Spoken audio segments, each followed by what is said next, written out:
নমস্কার বন্ধুরা, উর্মিলার রান্নাঘরে অনেক অনেক স্বাগত জানাই। আর আজকে আমার রান্নাঘরে কুচিয়ার রেসিপি দেখাবো আর কিভাবে এই রেসিপিটা তৈরি করছি তার জন্য আপনাদের প্রয়োজন।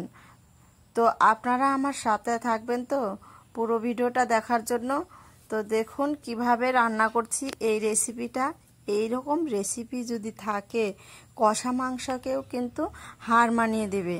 তো চলুন দেখা যাক কিভাবে রান্নাটা করছি আর কুচিয়াটাও কিভাবে কেটে নিচ্ছি। তো দেখা যাক, একবারে টাটকা কুচিয়া দিয়েই কিন্তু আজকে রেসিপিটা তৈরি করব।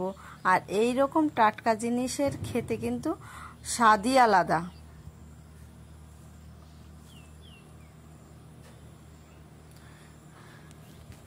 এরকম রেসিপি যদি থাকে মাংসকে অবশ্যই হার মানিয়ে দিবে।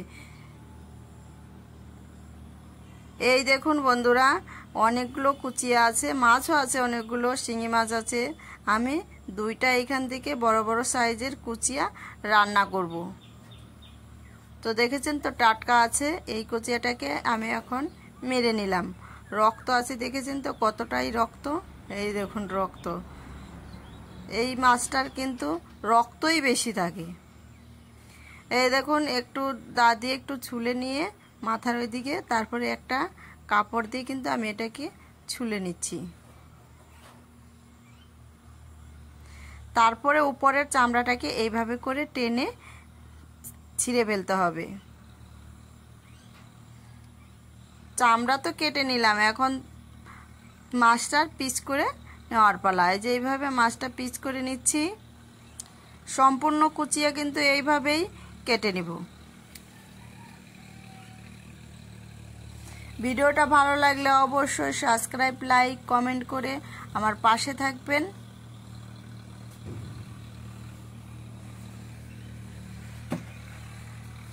এই দেখুন সম্পূর্ণ কুচিয়া কিন্তু কাটা হয়ে গেছে।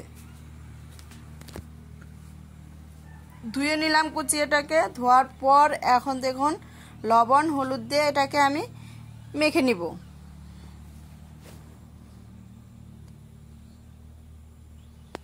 তারপরে দেখুন উনুন জ্বালিয়ে দিয়েছি। উনুনের মধ্যে কড়াই বসিয়ে দিলাম। কড়াইয়ের মধ্যে আমি তেল দিয়ে দেব, সরষের তেল। সরষের তেলটা দিয়ে একটু নেড়ে চেড়ে দিব।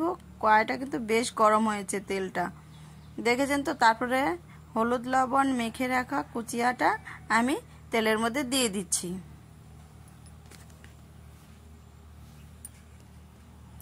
এইভাবে কিন্তু নেড়ে চেড়ে কিন্তু ভাজতে হবে। এটা কিন্তু একদম বান মাছের মতো, যেভাবে নেড়ে চেড়ে নামান না কেন এটা কিন্তু ভাঙবে না।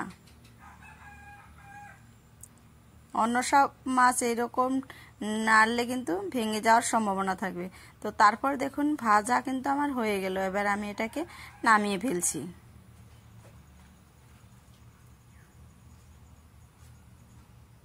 সম্পূর্ণ মাছটাকে আমি নামিয়ে ফেলবো। তো ওই তেলেই আর একটু আমি দিয়ে দিব সরষের তেল।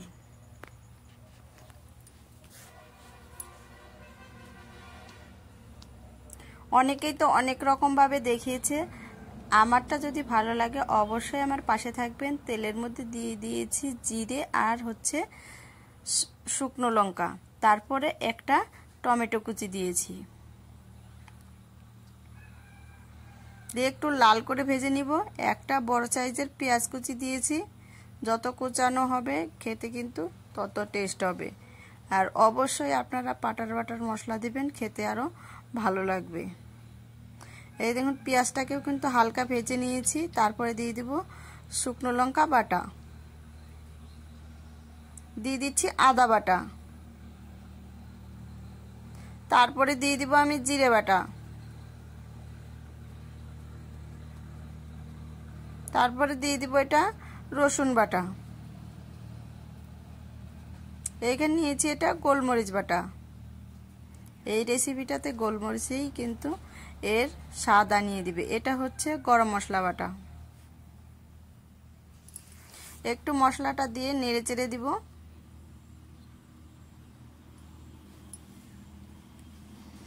তারপরে দেখুন এইখানে দিয়ে দিচ্ছি স্বাদ মতো লবণ আর হলুদ দিয়ে একটু নেড়েচেড়ে একটু ভেজে নিচ্ছি।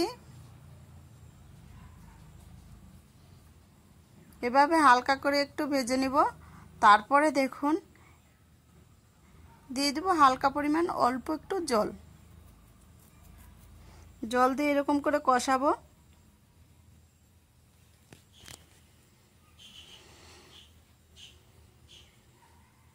নেড়েচেড়ে নিতে হবে। তারপরে এই যে দেখুন এইখানে দিয়ে দিচ্ছি সামান্য পরিমাণ মিট মশলা। সামান্য পরিমাণ মিট মশলা দিয়ে আমি একটু নেড়েচেড়ে নিব।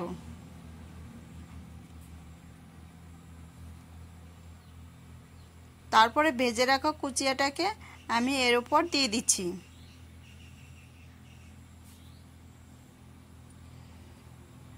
দিয়ে বেশ করে কিন্তু কষাতে হবে, যেন গায়ে গায়ে এর গায়ে গায়ে সম্পূর্ণ মশলা কিন্তু লেগে যায়। এরকম করেই কিন্তু নাড়তে থাকবো। দেখেছেন তো অনেকটাই কিন্তু মশলা আমার কষানো হয়ে এসছে, আর কড়াইয়ের মধ্যে ঠিক অল্প অল্প হালকা লেগেও আসে। তারপরে দিয়ে দিব জল। জলটা দিয়ে হালকা আমি নেড়ে চেড়ে দেব।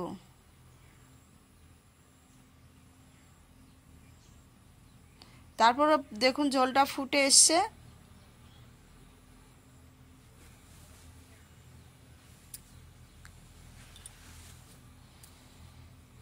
সাইড থেকে একটু নেড়ে চেড়ে দেব। দারুণ কিন্তু একটা গোলমরিচ দেওয়াতে সেন্ট বেরিয়ে এসছে। তো এইরকম গোলমরিচের রেসিপি দিয়ে রান্না করবেন, রেসিপিটা খেতে কিন্তু অসাধারণ লাগবে।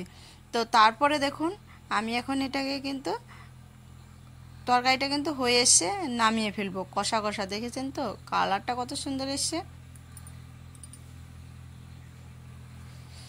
বেশি নাড়বো না, এখন নামিয়ে ফেলবো। তো পুরো ভিডিওটা দেখে আপনারাও এই রকম রেসিপি বাড়িতে করে দেখবেন। অনেকেই তো অনেক রকমের দেখিয়েছে, এই রকম রেসিপিটা দেখে একবার ট্রাই করে দেখবেন। অবশ্যই কিন্তু খেতে কিন্তু ভালো লাগবে। এই দেখুন একটু উঠে আমি দেখাচ্ছি।